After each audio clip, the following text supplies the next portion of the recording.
fakta yang bisa dipertanggungjawabkan hari ini, tidak ada satupun buku yang terbit dari habib-habib yang bergelar doktoral, termasuk ulama dan kiai-kiai yang membela nasabnya Ba'alawi yang mempunyai gelar doktoral pula. Tidak ada yang mempunyai buku yang membantah tesis Kiai Imad. Hanya memberikan sebuah pembelaan secara simbolik, tidak secara akademik ataupun membantah tesis Kiai Imad. Tidak ada satupun tidak ditemukan karya tertulis yang sering dirujuk gitu ya.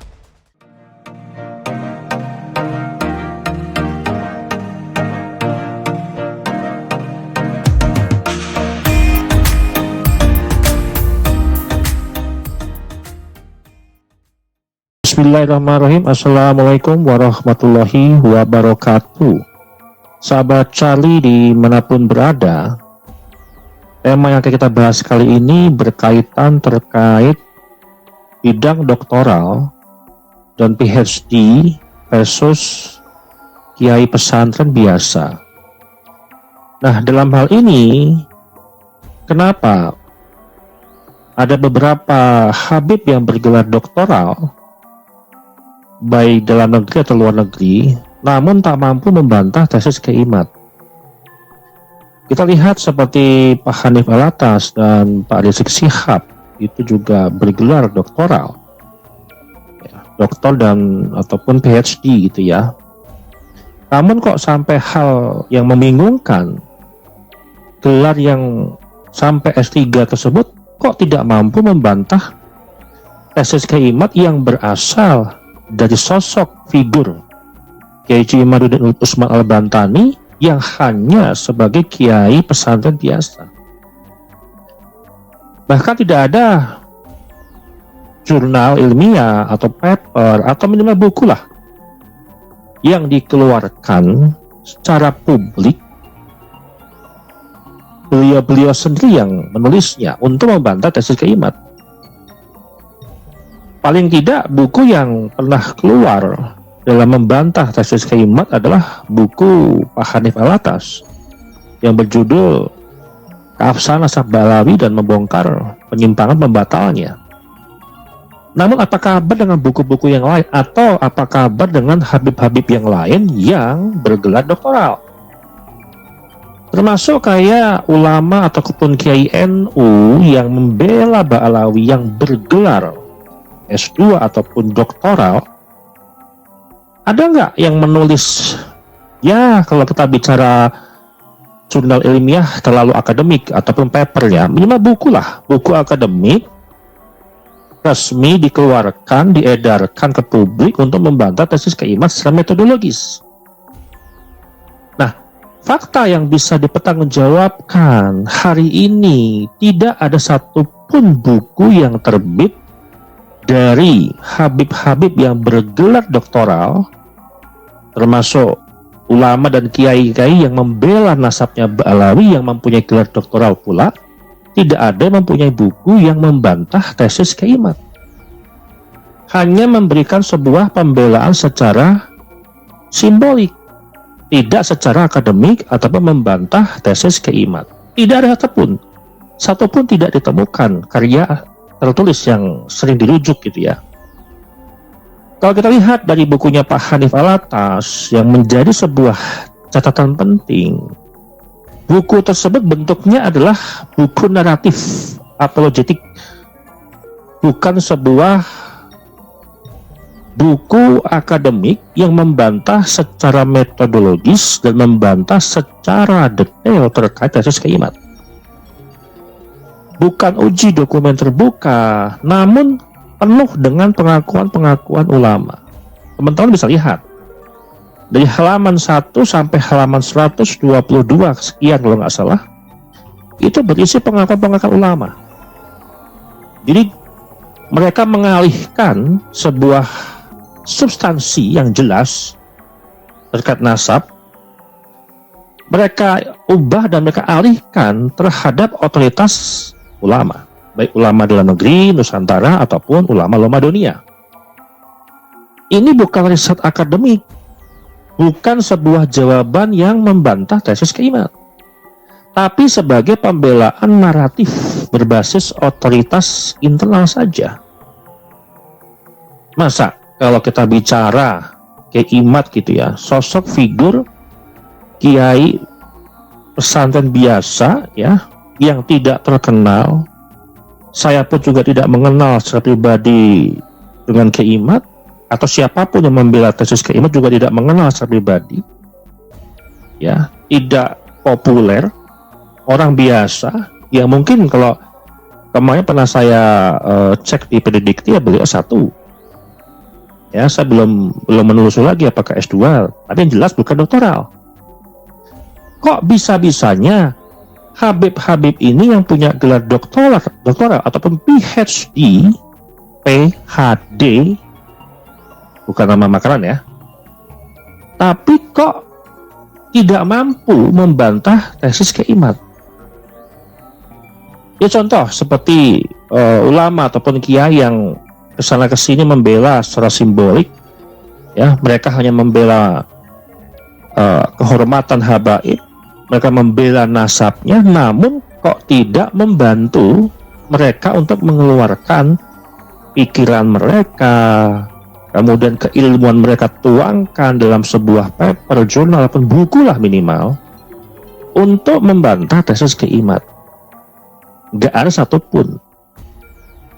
Bahkan ulama yang terkenal pun, yang sering berceramah di sosial media pun juga tidak ada yang berani untuk membuat sebuah buku bantahan, buku tandingan, minimal mengeluarkan karya, itu nggak ada. Tanda tanya besar, ada apa dengan ini semuanya? Bahkan yang mendukung tesis Kiai Imad ini banyak sudah mengeluarkan buku, banyak yang sudah mengeluarkan jurnal ilmiah, baik terkait tentang pemalsuan makam, ya. Dr. Yasir Arafat pun juga sudah mengeluarkan beberapa kali jurnal, ya, jurnal ilmiah yang teman-teman bisa dapatkan melalui online ataupun publik, yang terkait tentang balawisasi, yamanisasi, pemalsuan makam, yang berhubungan juga dengan nasab, itu juga dikeluarkan secara akademik. Namun ini kenapa gitu ya? Kok tidak ada dari ulama-ulama kiai yang membela tesis membela Ba'alawi ini, yang membuat buku bantahan? Percuma, gelarnya banyak namun tidak mampu untuk membantahnya. Nah, apa sebenarnya menjadi sebuah arti ketiadaan karya ilmiah ini? Dalam ilmu sosial, ketidakhadiran sebuah bukti itu seringkali lebih bermakna daripada mereka menghadirkan bantahan yang lemah. Percuma kalau bantahan lemah tapi mereka tidak menjawab. Artinya dalam hal ini melahirkan 5 kesimpulan investigatif yang secara kuat. Ada beberapa alasan yang menjadi kuat dan empiris. Saya buat 5 alasan kenapa ulama-ulama NU, kalau kita bicara, mati-matian membela nasab Ba'alawi. Mati-matiannya itu tidak membantah dengan ya buku dibalas buku, ya, tesis dibalas tesis, kemudian jurnal dibalas dengan jurnal, paper dibalas dengan paper. Tapi yang ada hanya membantah secara simbolik, tidak menyentuh sedikit pun terkait metodologis yang substansi terhadap tesis Kiai Imad. Nah, yang pertama, alasan pertama, tidak memiliki kapasitas metodologis. Karena sebagian ulama yang membela Ba'alawi ini itu ahli fikih, ahli tasawuf, bukan ahli filologi dan genealogis. Menulis jurnal itu sama dengan membuka diri untuk diuji. Nah, ini yang masalah poin penting. Misal, siapapun yang membela seperti Buya Yahya, kemudian Gus Baha, kemudian Ustadz Abdul Somad, dan siapapun yang membela ya, kalau mereka menulis jurnal satu saja terkait mereka mengklaim keabsahan nasab Ba'alawi, mereka membuat semacam antitesis untuk membantah tesis Kiai Imad, maka dengan sendirinya mereka akan membuka diri untuk berani diuji. Ini yang poin yang paling penting. Satu kali saja mereka membuat sebuah buku, satu kali saja mereka membuat paper ataupun jurnal yang diterbitkan dan menjadi sebuah diskursus publik, kita bahas, kita kaji, kita telaah, kita simpulkan. Artinya ini jadi poin penting ketakutan mereka supaya mereka untuk membuka diri untuk diuji. Nah, ini yang tidak dapat dilakukan oleh mereka. Maka jalan yang paling aman dan strategis itu adalah hanya dengan ceramah. Itu aman dari sebuah verifikasi, aman dari segala macam pertanyaan riset, aman dari segala macam pertanyaan yang terkait tentang akademik yang membahas nasabnya Ba'alawi. Mereka melakukan ceramah, mereka membela hanya sebatas simbolik. Kalau ada pertanyaan penting, misal, loh, berarti bisa jadi mereka itu juga untuk dalam hatinya juga tidak yakin dengan nasabnya Ba'alawi dong. Ya, bisa jadi begitu. Mereka tidak mampu memberikan sebuah bantahan secara akademik ataupun jurnal ataupun sebuah studi verifikasi ilmiah. Bukan mereka nggak mampu sebenarnya, mereka sangat mampu. Tapi ada satu ketakutan, sekali saja menulis jurnal yang bisa dipublikasikan ke publik, maka mereka dengan sendirinya membuka diri untuk diuji, dan itu bahayanya. Itu pertama. Yang kedua, nasab adalah sebuah pilar otoritas, bukan sekedar sejarah. Saya yakin, ya, seperti Gus Baha, Ustadz Abdul Somad, kemudian Bu Yahya, itu secara akademik, secara otoritas mampu. Saya husnuzon saja terhadap keilmuan beliau, pasti mampu. Namun tadi permasalahannya, ya, bagi sebagian ulama, nasab itu adalah sebuah legitimasi dakwah. Nasab itu sama dengan hierarki sosial. Dan nasab itu adalah sebuah keistimewaan simbolik. Ini kalau runtuh, ya, kalau runtuh, tidak ada yang menopang. Ulama-ulama tadi tidak mampu untuk membela secara simbolik. Kalau mereka mengikuti kata hati, oh iya benar, Ba'alawi itu bukan zuriyah Nabi, legowo dengan dampak-dampak yang strategis lainnya yang mungkin mereka terkena dampaknya, maka akan runtuh. Nah, jika runtuh, otoritas pun juga ikut runtuh. Ini masalahnya. Maka kenapa ulama-ulama atau ustadz-ustadz yang mungkin bergelar doktoral ataupun ada yang bergelar PhD, mereka tidak membantu, tidak membantah secara metodologis. Membantu hanya sebatas pembelaan simbolik. Ini yang bisa kita baca. Nah, kalau ulama-ulama pribumi, ulama-ulama NU, KI NU tidak mampu membantah tesis Kiaimat peer to peer, ya, buku dibahas buku, jurnal dibahas jurnal, paper dibahas paper, ya, ilmiah dibahas ilmiah, apalagi dengan para habaib yang punya gelar doktoral dan PhD. Mereka sendiri nggak mampu kok. Harusnya kalau misalkan secara akademik, aduh, siapa sih Imat ini? Siapa sih Kiai Imatuddin Usmala Bantan? Siapa sih? Hanya seorang kiai pesantren biasa yang tidak populer. Masa yang bergelar doktoral ataupun PhD tidak mampu menjawab akademik tesis Kiaimat? Ini kan menjadi pertanyaan besar.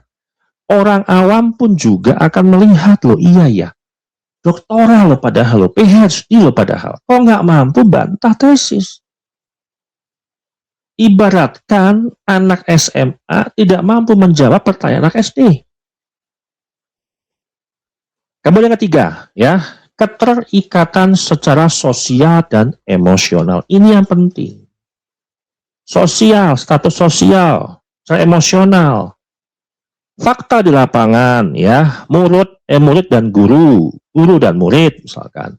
Kemudian ada yang besanan, kemudian jaringan majelis, kemudian sanad spiritual. Kalau mereka membantah, mereka nih, artinya ulama-ulama atau kiai NU pribumi, baik yang pendidikan setelah pesantren ataupun pendidikan sampai S3 doktoral, kalau mereka membantah, artinya apa? Mereka juga membongkar jaringannya sendiri. Ini yang berbahaya. Ya, artinya mereka membongkar sendiri. Waduh, besan saya, Habib, kok saya bongkar, atau gimana hubungannya, kan gitu. Ini keterikatan secara sosial dan emosional loh kita bicaranya. Ya. Oke, kemudian keempat. Ya, yang keempat ini paling poin yang paling menjadi titik krusial di dalam mereka ulama-ulama KNU yang tidak mampu untuk membantah atau sedikit membantulah untuk menguatkan nasabnya Ba'alawi secara akademik. Yang keempat adalah takut efek domino ekosistem lama. Ya, ini yang berat. Ekosistem lama ini sudah menjadi satu kesatuan, sudah saling berkesinambungan, saling menguntungkan, win-win solution gitu ya, saling bekerja sama gitu kan. Jika nasab runtuh, ya, haul-haul itu kehilangan aura, maka dipertanyakan, kita teliti ulang, jamaah kritis yang makin bermunculan di sosial media, bahkan pengikut-pengikutnya pun juga kritis semua. Dan ini adalah ancaman secara sistemik, bukan secara personal. Ya, dan kemudian alasan kelima, ini yang menjadi biang dari segala macam ketakutan-ketakutan, yaitu ekonomi simbolik. Bukan tuduhan tapi struktur. Ya. Yang pertama adalah undangan dakwah. Ya, undangan dakwah. Kemudian legitimasi majelis. Loyalitas jamaah, ya, akan kehilangan itu kalau nasabnya diruntuhkan. Hilang semuanya tuh. Bahkan donasi dan dukungan pun juga akan hilang. Semua ini bertumpu pada sebuah kepercayaan secara simbolik. Nah, dari kalimat tadi jelas mengamati dari pola-pola ceramah. Pola-pola ceramah mereka ini alih-alih ya membahas sebuah dokumen, membuka silsilah, membedah metode, tapi yang muncul apa? Bok, jangan kurang adab, husnuzon saja, ini bisa memecah belah umat, gitu kan? Siapa itu Anda? Anda memenafikan keilmuan dari Kiai Haji Bahasim Azhari. Berarti Anda lebih pintar daripada Syekh Nawawi Al-Bantani, dan seterusnya. Ini loh, ulama besar itu sudah sepakat, sudah ada ijma bahwasanya nasabnya Ba'alawi nasab yang paling sahih. Ini bukan ilmu, ini pengalihan sebuah argumen yang secara substantif tidak bisa menjawab. Masa kita bicara ilmu dijawabnya pengakuan ulama? Kita bicara metode, masa dibilang kurang ada? Ini seolah-olah berlawanan, saling tarik menarik, gak akan ketemu selama itu masih mengalihkan yang tidak berbasis substantif. Ini ngomong apa, ini jawabnya apa? Kita bicara apa, mereka bicara menjawabnya mengapa? Kita bicara bagaimana, mereka jawabnya kapan? Gak akan nyambung, teman-teman. Nah, temuan besar yang bisa menjadi kesimpulan pada episode kali ini adalah pembelaan nasab Ba'alawi, baik yang dari kalangan Habib sendiri yang bergelar doktoral ataupun PhD, ya, atau yang mendukung Ba'alawi berasal dari kalangan ulama dan kiai-kiai NU pribumi, ya, jika pembelaan nasab ba'alawi dilakukan tanpa sebuah karya ilmiah, karena nasab itu sendiri bukan diposisikan sebagai objek ilmu, melainkan sebagai simbol kekuasaan religius yang tidak boleh disentuh sama sekali. Ini paling penting. Dalam dunia ilmu, teman-teman, kebenaran tidak dilindungi oleh sebuah kemarahan, sebuah emosi, tetapi oleh data. Nah, ketika data itu tidak pernah ditulis, tidak pernah dituangkan, tidak pernah mau diuji, dan tidak pernah mau diterbitkan untuk menjadi sebuah diskursus publik, maka yang sedang dipertahankan bukanlah sebuah kebenaran, melainkan kekuasaan simbolik. Demikian dari saya, mudah-mudahan bermakna dan mudah-mudahan teman-teman itu bisa memahami dan bermanfaat buat kita semuanya. Saya ucapkan wassalamualaikum warahmatullahi wabarakatuh.